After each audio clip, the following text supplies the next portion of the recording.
यदि घर में गाय बंधी है और भूखी है और प्यासी है तो तुम्हारे सारे पुण्य नष्ट हो जाएंगे। गाय के गोबर से जहां लेपा जाता है वहां जिस देवता का आवाहन करोगे वही देवता आकर विराजमान हो जाएगा।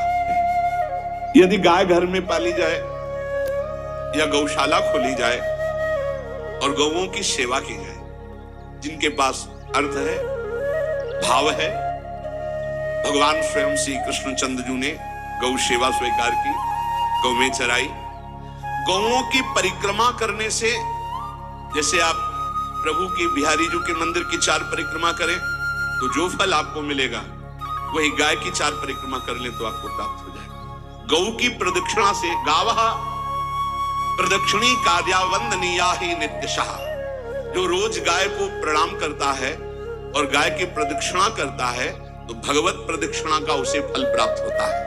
कि जो प्रतिदिन अग्रग्रासे परोभावा कर्तव्यो भक्ति तोन्वहम अकृत्वा स्वयं आहारम कुर्वन् नाप्नोति दुर्गतिम। जे ही तुम्हारे गृहस्थ में घरों में पहले होता था, अब तो भगवान जाने, जे ही पहली रोटी तवा में गई तो वो निकाल करके पक्की रखी जाती थी गौग्रास के लिए, पहला रसोई में। तो इसमें लिखा प्रतिदिन स्वभोजनम, पहले स्वयं भोजन न करके गाय के लिए ग्रास निकालना चाहिए। हाँ, गौ को माता की पदवी दी गई, जहां गौ को हम आराध्य देव के रूप में मानते हैं, आराधना करते हैं। गौ रक्षा, गौ सेवा, ये बहुत बड़ा इसमें छुपा हुआ है। स्वयं भगवान अवतरित होकर गौ रक्षा, जब गाय के रूप में पृथ्वी रमाती तो भगवान का अवतार हो।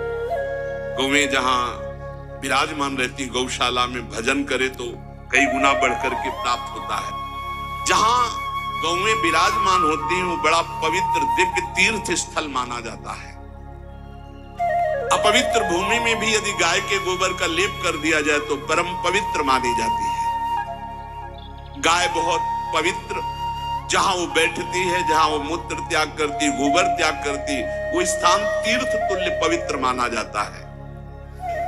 कितना भी बड़ा पापी हो, अगर पंचगव्य पिलाया जाए तो वो वैदिक मंत्रों को स्वीकार करने लायक हो जाता है, पवित्र हो जाता है। पंचगव्य में 5 चीजें गाय की होती है: गाय का मूत्र, गाय का गोबर, गाय का दूध, गाय का दही और गाय का घी। ये 5 मिलाकर पंचगव्य पिलाया गया था। पहली बार जब वैदिक मंत्र दिया गया था तो पंचगव्य बनवाया था गुरुदेव भगवान ने सन्यास, और वो पिलाया था। ये पंचगव्य पिलाने से अपवित्रता का नाश होकर पवित्रता का संचार होता है। इसलिए धन्य है उनका जीवन जो गौ सेवा परायण है भगवत भाव से। गाय में साक्षात भगवान का भाव रखकर गौ सेवा करते हैं। गाय बंदी हो घर में, प्यासी है और भूखी है, तुम्हारे सुकृत नष्ट हो जाएंगे। तृषिता गौर गृहे बद्धा, क्योंकि तुम्हारे पास सेवा करना चाहिए। यो वै गाम प्रतिसिद्धेन्त चरंतिम च स्वतरणम नरः तस्य पूर्वे च पितरः कंपन्ते पतनोन्मुखा। यदि गाय हरी हरी घास चर रही कहीं और तुमने डंडा ऊपर प्रहार किया, लाठी मारी, तो तुम्हारे पितर खोपड़ी के बल नरक जाने के लिए तैयार हो गए। ये लिखा। बड़ा विचित्र समय आता चला जा रहा है कि अब आधुनिक यंत्रों की ऐसी सेवाएं हो गई बड़ी बड़ी कि अब न बैल की जरूरत है, और ऐसे दूध की महंगाई बन गई कि अब देसी गाय 2 लीटर 3 लीटर 4 लीटर, और ऐसी इसी की 20-20 25-25 लीटर दे तो कौन देसी गाय को। गौओं का सेवा का भावना शास्त्र आज्ञा करता है। जो प्रतिदिन गौग्रास निकालता है, अर्पित करता है, तो उसको अग्निहोत्र करने का फल मिलता है, उसके पितरों को तृप्ति मिलती है और समस्त देवताओं के पूजन का फल मिल जाता है जो गौग्रास निकाल। जिनके पास अर्थव्यवस्था, जो गृहस्थ धर्म में है या जिनके पास अर्थ है, कुछ रोज 1 रुपया निकालो। हम कह रहे रोज निकालो तो महीने में 30 रुपया होते। 30 रुपया में एक गाय को हरी घास तो एक टाइम पवा ही सकते हो ना। बहुत नहीं है तो 1-1 रुपया निकाल के अगर एक गाय को चारा दोगे तो एक बार का भोजन तो हो ही सकता है। 30 रुपया में हरी घास जाकर उसके एक बार तो पवा दोगे ना। अग्रग्रासे परोभावा कर्तव्य भक्तितोन्महम, भक्ति पूर्वक गाय को एक ग्रास भोजन में एक रोटी तो निकालना चाहिए गाय के लिए, ऐसा शास्त्र आज्ञा करता है। जो ऐसा करता है तो अकृत्वा स्वयमाहारम कुर्वन् नाप्नोति दुर्गतिम, अपने आहार से एक रोटी निकालकर गाय को देता है और स्वयं 3 रोटी भले पाले, एक रोटी गाय को दे दी, तो बोले उसकी दुर्गति नहीं होगी, अर्थात उसके अंदर भाव बढ़ता चला जाएगा, वो भगवान की भक्ति मिलेगी।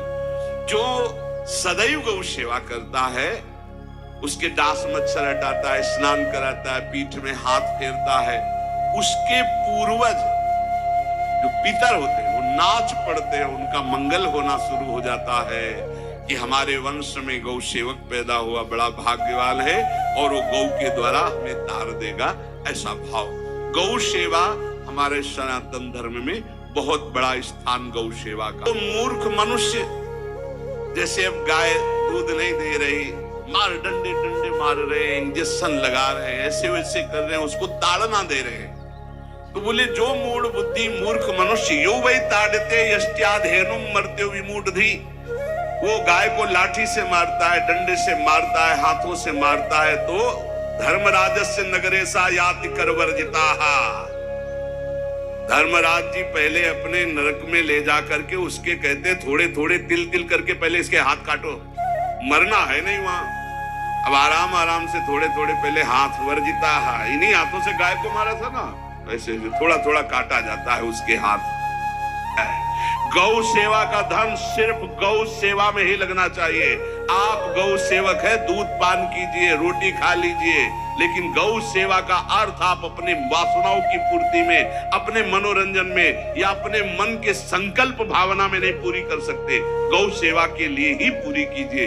गौ के वास का निर्माण, गौ के भोजन की व्यवस्था, वो दूध दे ना दे, वो कैसी भी अवस्था में हो, उसकी सेवा पर उसके लिए सेवक रखना, सेवकों को भी सुख प्रदान करना, लेकिन स्वयं कभी गौ के सेवा के लिए आए हुए धन का स्वयं के लिए भोग न करना और निरंतर भजन में रखना, उसे परम पद की प्राप्ति हो जाएगी। जो गौ के शरीर को स्नान कराता है, गौ के शरीर को कीट आदि से, मच्छर आदि से रक्षा करता है और खूब अच्छा अच्छा पदार्थ गौ, केवल दूध के लोभ से नहीं, ये हम गौ सेवा की बात कर रहे हैं, ये कि नहीं 10 लीटर दूध देती तो हाथ फेरो, जब दूध नहीं देती है तो चारा भी ठीक से नहीं दे रहे, और उसके ये स्वार्थी हो, गौ सेवा का बात नहीं, वो दूध का लोभी केवल व्यापार की बात करता है। गौ सेवा का तात्पर्य है गौ सेवा केवल, तो बछड़े को पिला दिया प्रसाद रूप से, जो दूध मिला उसका अपने सेवन की, वो बात तो अलग है।